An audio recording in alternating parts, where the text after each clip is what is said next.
بسم اللہ الرحمن الرحیم۔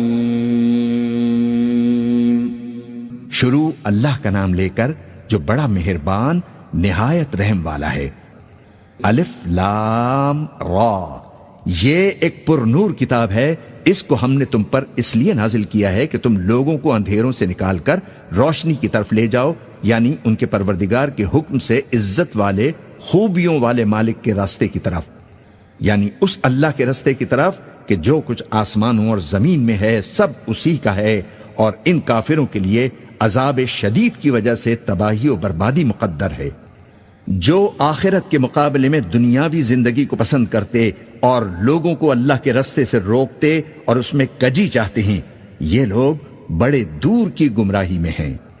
اور ہم نے کوئی پیغمبر نہیں بھیجا مگر وہ اپنی قوم کی زبان بولتا تھا تاکہ انہیں احکام الہی کھول کھول کر بتا دے، پھر اللہ جسے چاہتا ہے گمراہ رہنے دیتا ہے اور جسے چاہتا ہے ہدایت دیتا ہے، اور وہ غالب ہے، حکمت والا ہے۔ اور ہم نے موسیٰ کو اپنی نشانیاں دے کر بھیجا کہ اپنی قوم کو تاریکیوں سے نکال کر روشنی میں لے جاؤ اور ان کو اللہ کے دن یاد دلاؤ، اور اس میں ان لوگوں کے لیے جو صابر و شاکر ہیں نشانیاں ہیں۔ اور جب موسیٰ نے اپنی قوم سے کہا کہ اللہ نے جو تم پر مہربانیاں کی ہیں ان کو یاد کرو، جبکہ اس نے تم کو فرعون کی قوم سے رہائی بخشی، وہ لوگ تمہیں برے برے عذاب دیتے تھے اور تمہارے بیٹوں کو مار ڈالتے تھے اور تمہاری لڑکیوں کو زندہ رہنے دیتے تھے، اور اس میں تمہارے پروردگار کی طرف سے بڑی سخت آزمائش تھی۔ اور جب تمہارے پروردگار نے تم کو آگاہ کیا کہ اگر شکر کرو گے تو میں تمہیں زیادہ دوں گا، اور اگر ناشکری کرو گے تو یاد رکھو کہ میرا عذاب بھی سخت ہے۔ اور موسیٰ نے صاف صاف کہہ دیا کہ اگر تم اور جتنے اور لوگ زمین میں ہیں سب کے سب ناشکری کرو تو بھی اللہ بے نیاز ہے، قابل تعریف ہے۔ بھلا تم کو ان لوگوں کے حالات کی خبر نہیں پہنچی جو تم سے پہلے تھے، یعنی نوح اور عاد اور سمود کی قوم اور جو ان کے بعد تھے، جن کا علم اللہ کے سوا کسی کو نہیں۔ جب ان کے پاس ان کے پیغمبر نشانیاں لے کر آئے تو انہوں نے اپنے ہاتھ ان کے منہوں پر رکھ دیے کہ خاموش رہو، اور کہنے لگے کہ ہم تو تمہاری رسالت کو تسلیم نہیں کرتے، اور جس چیز کی طرف تم ہمیں بلاتے ہو ہم کو اس میں بھاری شک ہے۔ ان کے پیغمبروں نے کہا، کیا تم کو اللہ کے بارے میں شک ہے جو آسمانوں اور زمین کا پیدا کرنے والا ہے، اور وہ تمہیں اس لیے بلاتا ہے کہ تمہارے گناہ بخشے اور ایک مدت مقرر تک تم کو مہلت دے؟ وہ بولے کہ تم تو ہمارے ہی جیسے آدمی ہو، تمہارا منشا یہ ہے کہ جن چیزوں کو ہمارے بڑے پوجتے رہے ہیں ان کے پوجنے سے ہم کو روک دو، تو اچھا کوئی کھلی دلیل لاؤ، یعنی معجزہ دکھاؤ۔ ان کے پیغمبروں نے ان سے کہا کہ ہاں ہم تمہارے ہی جیسے آدمی ہیں، لیکن اللہ اپنے بندوں میں سے جس پر چاہتا ہے نبوت کا احسان کرتا ہے، اور ہمارے اختیار کی بات نہیں کہ ہم اللہ کے حکم کے بغیر تم کو تمہاری فرمائش کے مطابق معجزہ دکھائیں، اور اللہ ہی پر مومنوں کو تو بھروسہ رکھنا چاہیے۔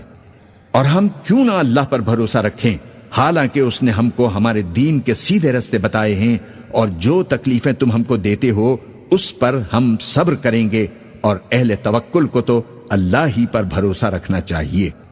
اور جو کافر تھے انہوں نے اپنے پیغمبروں سے کہا کہ یا تو ہم تم کو اپنے ملک سے باہر نکال دیں گے یا تم ہمارے مذہب میں واپس آ جاؤ، پس ان کے پروردگار نے ان کی طرف وحی بھیجی کہ ہم ظالموں کو ہلاک کر دیں گے، اور ان کے بعد تم کو اس زمین میں آباد کر دیں گے۔ یہ اس شخص کے لیے ہے جو قیامت کے روز میرے سامنے کھڑے ہونے سے ڈرے اور میرے عذاب سے خوف کرے۔ اور پیغمبروں نے اللہ سے فتح چاہی، اور ہر سرکش ضدی نامراد رہ گیا۔ اس کے پیچھے دوزخ ہے اور اسے پیپ والا پانی پلایا جائے گا، وہ اس کو گھونٹ گھونٹ کر کے پیے گا اور گلے سے نہیں اتار سکے گا، اور ہر طرف سے اسے موت آ رہی ہوگی مگر وہ مرنے میں نہیں آئے گا، اور اس کے بعد سخت عذاب ہوگا۔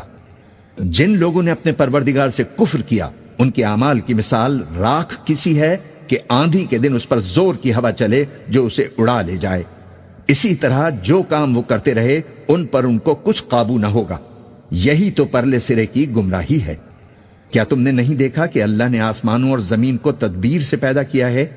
اگر وہ چاہے تو تم کو نابود کر دے اور تمہاری جگہ نئی مخلوق پیدا کر دے، اور یہ اللہ کو کچھ بھی مشکل نہیں۔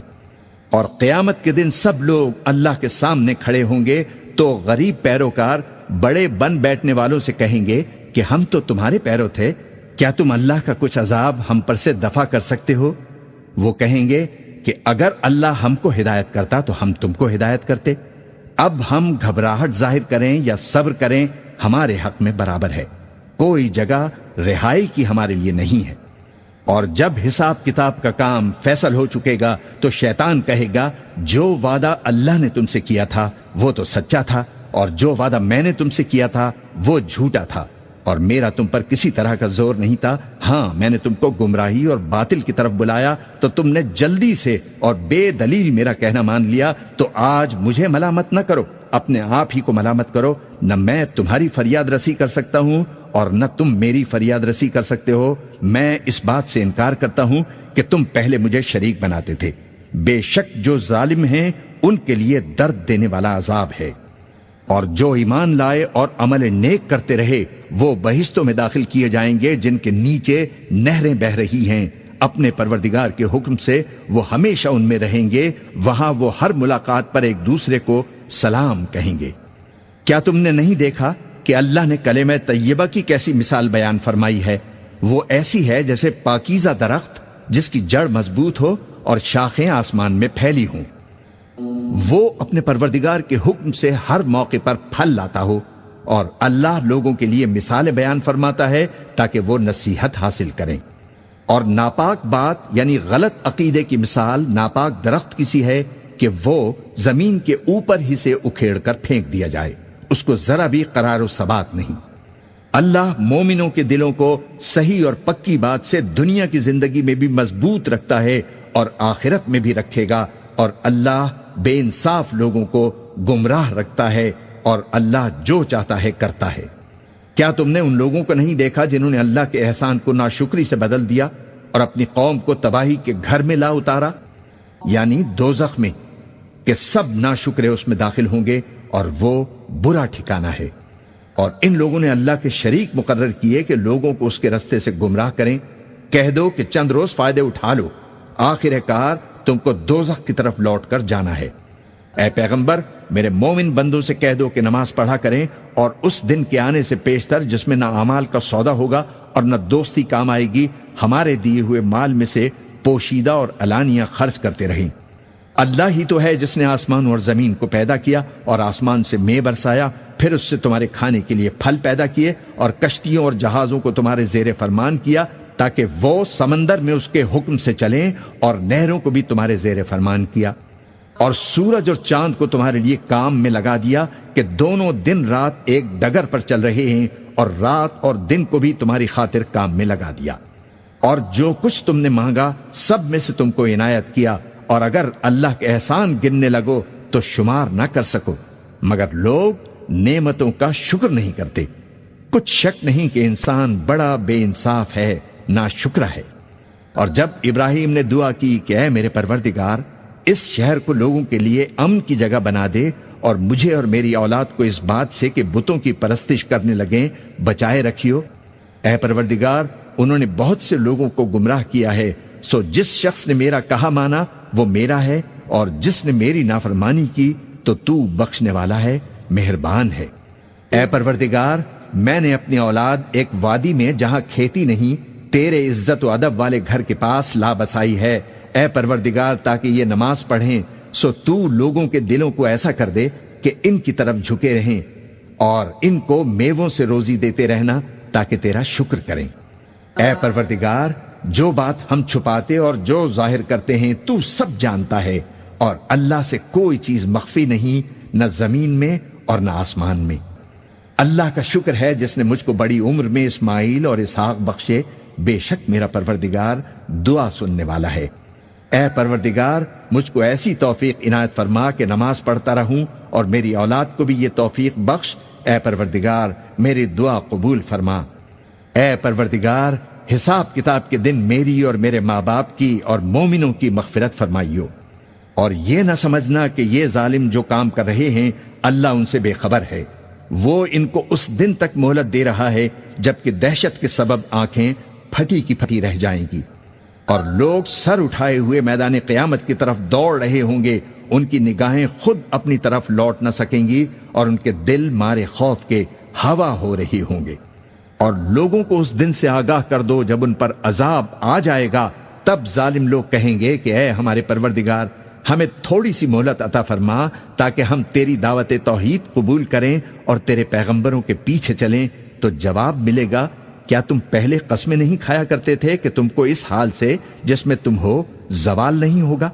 اور جو لوگ اپنے آپ پر ظلم کرتے تھے تم ان کے مکانوں میں رہتے تھے، اور تم پر ظاہر ہو چکا تھا کہ ہم نے ان لوگوں کے ساتھ کس طرح کا معاملہ کیا تھا، اور تمہارے سمجھانے کے لیے مثالیں بیان کر دی تھیں۔ اور انہوں نے بڑی بڑی تدبیریں کی، اور ان کی سب تدبیریں اللہ کے ہاں لکھی ہوئی ہیں۔ گو وہ تدبیریں ایسی غضب کی تھیں کہ ان سے پہاڑ بھی ٹل جائیں۔ تو ایسا خیال نہ کرنا کہ اللہ نے جو اپنے پیغمبروں سے وعدہ کیا ہے وہ اس کے خلاف کرے گا۔ بے شک اللہ زبردست ہے، بدلہ لینے والا ہے۔ جس دن یہ زمین دوسری ہی زمین بنا دی جائے گی اور آسمان بھی بدل دیے جائیں گے، اور سب لوگ اللہ کے سامنے کھڑے ہوں گے جو یکتا ہے، بڑا زبردست ہے۔ اور اس دن تم گناہگاروں کو دیکھو گے کہ زنجیروں میں جکڑے ہوئے ہیں، ان کے کرتے تارکول کے ہوں گے اور ان کے چہروں کو آگ لپٹ رہی ہوگی۔ یہ اس لیے کہ اللہ ہر شخص کو اس کے اعمال کا بدلہ دے، بے شک اللہ جلد حساب لینے والا ہے۔ یہ قرآن لوگوں کے نام اللہ کا پیغام ہے تاکہ ان کو اس سے ڈرایا جائے، اور تاکہ وہ جان لیں کہ وہی اکیلا معبود ہے، اور تاکہ اہل عقل نصیحت حاصل کریں۔